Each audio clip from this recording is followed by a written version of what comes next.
Good morning, everyone. My name is Olga Tavanova, and I want to thank everybody for joining us with Ukrainian Media Center Ukrinform. We're in today 254 of the full-scale aggression of the Russian aggressor in our land, and I want to thank everybody who tells the truth to the world about this war. In brief, our schedule for today at 12 o'clock, we will have Oleksandr joining us, the director of Folio Publish House, and we'll talk about the publishing industry since the beginning of the Russia's full-scale invasion. At 13:30, we will have Mykolaiv joining us, his first deputy head of Kyiv City State Administration, and we'll talk about the situation in the capital. And joining us now is Oleksandr Senkevich, mayor of Mykolaiv. Hello, Mr. Oleksandr. Good morning. Good morning. Mr. Oleksandr, how did the last day pass in Mykolaiv? Today, in the night, Mykolaiv was shelled. Around 2030, the C-300 rockets destroyed one of the storage facilities. In another facility there was a fire erupted, and the emergency service personnel put out the fire, and one of the administrative buildings was also damaged, along with the cars parked nearby. No injured, no dead, thankfully. As of today, the Russia's rockets killed 149 persons in total, out of which 2 children, and with a lot of heavily injured. Still, the city of Mykolaiv functions under the conditions of energy-saving measures. We practice rolling power shutdowns, replace electric transport with buses. We ask the businesses to switch off the lights, mostly to save the lights that they can save. Everybody tries to tune in and save power. Mr. Oleksandr, what's the situation with the internally relocated persons in Mykolaiv? How much internally relocated people are in Mykolaiv now, and what are the issues with them? We don't have a lot of internally relocated people in Mykolaiv. They're being taken care of by city-state administrations, but about those who remain in Mykolaiv, it's about 300 of them. We set up the bulletin for them, places to take meals. They are the inhabitants of the villages which are closer to the front lines in the gray zone. The majority of the people coming to Mykolaiv who come to Mykolaiv to stay and get themselves protected from the war, they proceed further on to the north or west, and Mykolaiv has not been shelled only for 44 days out of 254 days of war. People are being shelled, they feel themselves under threat, and they try to move further from Mykolaiv. Now it's around 220, 230,000 people still in Mykolaiv. They come back to pick up some winter clothing and go back to the safer areas. Mr. Oleksandr, I can't help asking you about the destruction of the Soviet-era monuments. There are 2 cases about which we know. Can you please give us some comment on that? And maybe there are some authorities' solution to start this process in a civilized way, to remove these monuments in a civilized way. Yes, recently unknown persons destroyed 2 monuments with explosive device. My opinion is that there are enough explosions caused by Russian rockets, and any explosions in the city are something that should not be happening.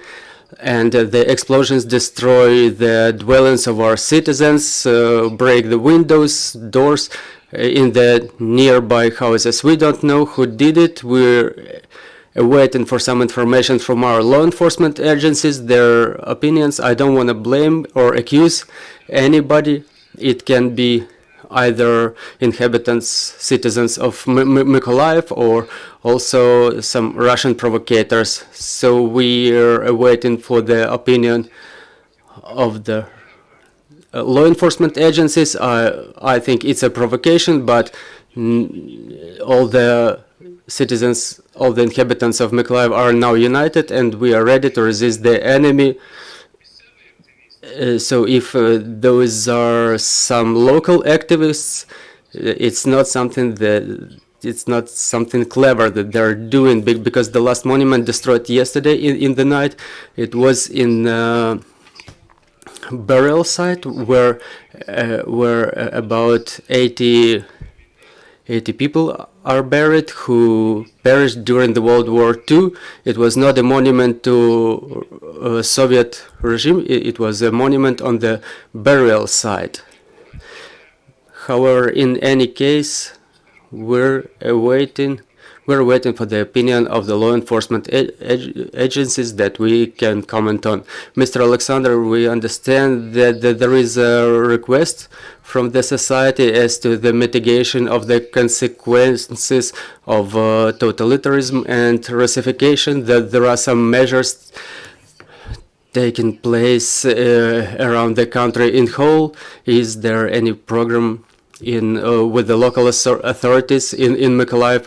Well, all the monuments that were recommended during mass decommunization in 2015-2016 for removal, they were removed back then, or maybe a little bit later. Some monuments had some remnants of Soviet regimes, Lenin portraits or red stars or something like that. In any case, it should be implemented on the level of the country, and some mechanism should be in place of the level of the country. We renamed the Moskovska Street into Mariupolska. It's one of the central streets in Mykolaiv, and other streets were renamed way back before the full-scale invasion. There was a committee established who was taking care of the renaming the streets and returning the historic names of the streets. Some of the streets received new names. In any case, we understand who is the enemy now, who is our friend, and we shouldn't have some hot-head approach to renaming of the streets that we will have to rename again after the war, not to create the tension in the society. So I think that the resolution should be taken on the government level, central government level. Mr. Oleksandr, recently there was a cooperation memorandum signed between Mykolaiv and Bebek. Yes, during the war we signed partnership relations with Hanover in Germany, and there is a sister city. If one city has a sister city in Ukraine, there can be no, it shouldn't have another sister city in Ukraine. But we express some solidarity, and this small town is ready to help us. They gather resources and they channel them to Ukraine. They will specifically work with Mykolaiv, and today Mykolaiv, well, there is has huge demand that for the services that not everybody even understands. It's not enough power. We feel it in Mykolaiv for a long time. There is no potable water in Mykolaiv. People gather potable water with plastic bottles. That's why we establish any partnership relations with great joy. We signed these agreements online, and we're happy to have people abroad who don't cease to support Ukraine. They don't get tired. They don't say, oh, Ukraine, we're fed up with Ukrainians' problems, but they keep sending cars, keep sending vehicles for utility services, special transport tools, and the most of the help is given by the government of Denmark currently, that they help us in preparation to the heating season, and just in simple covering the windows, they sent us a lot of wood to cover the windows broken by the shellings. So we covered about 70% of all the windows broken due to the shellings. I want to thank all our international partners who sent their teams to us. I applied to the Association of the Cities of Ukraine. We got teams from Ivano-Frankivsk, Odessa, Zhytomyr, Slavutich, from Chernivtsi, Rivne,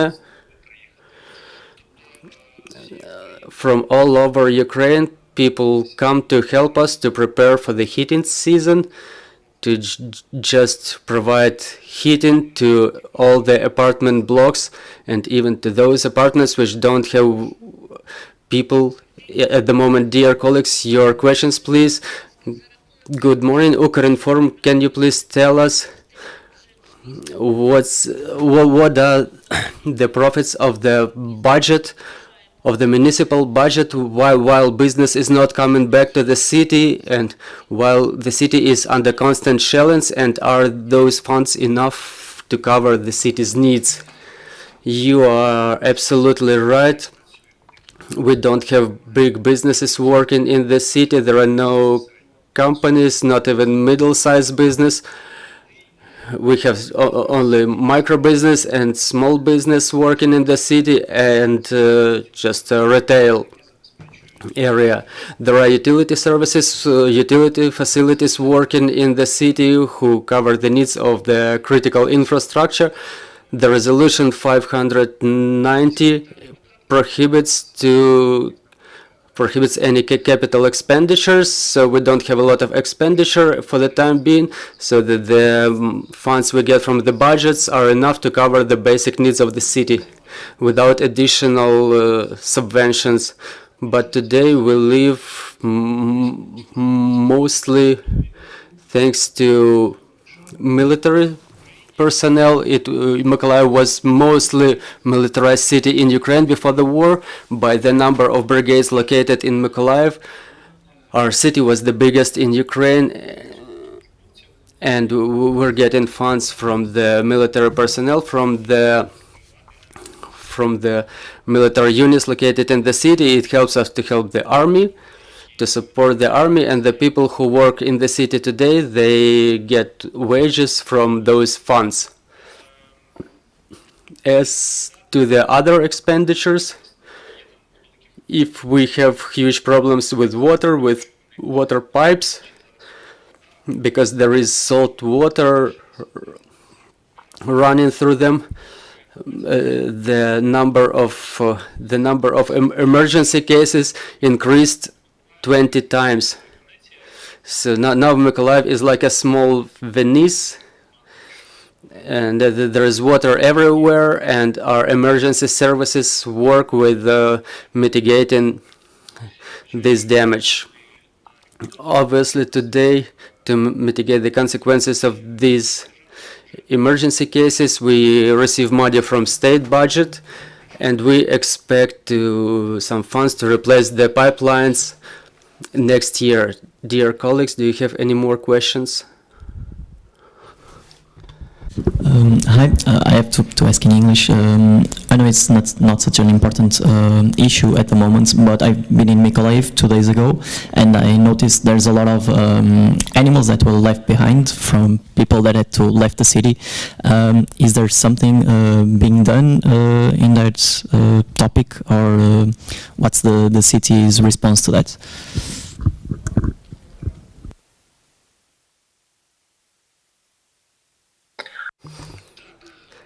Yes, indeed, a lot of domestic animals were left by the people in the city. Today, our center of pets protection takes care of this issue, and unfortunately there's not enough space to keep all those pets. Now we cooperate with the shelters abroad, and they help us to transport these pets abroad, but in any case we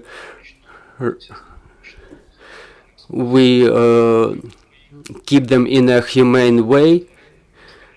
The pets are being sterilized and let out at the places where they were catched. Unfortunately, this is the policy we have to adhere to now. Mr. Oleksandr, maybe some help by the volunteer organizations is necessary in this regard. Maybe if it's necessary, can you please word it?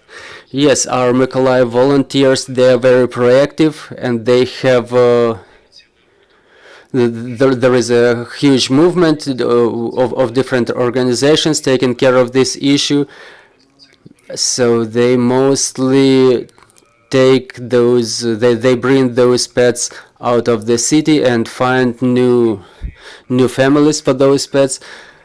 They try to talk to the citizens of Mykolaiv to adopt those pets, but I have to remind those who live that they are responsible for their pets as for their kids. They shouldn't just leave them behind in the street to just run around. Recently we had a meeting where the pets were disseminated among the new families, and we continue our work in this regard, and the volunteers taking care of this, they can tell about this issue to the whole world and get help from elsewhere. Thank you, Mr. Oleksandr. Thank you for finding time to join our air. Dear friends, our next briefing is at 12 o'clock. I will remind you, we will talk with Oleksandr Krasovsky, director of Folio Publishing House. We'll talk about the publishing industry in Ukraine during the war. We believe in our armed forces and keep working for the victory together. Glory to Ukraine.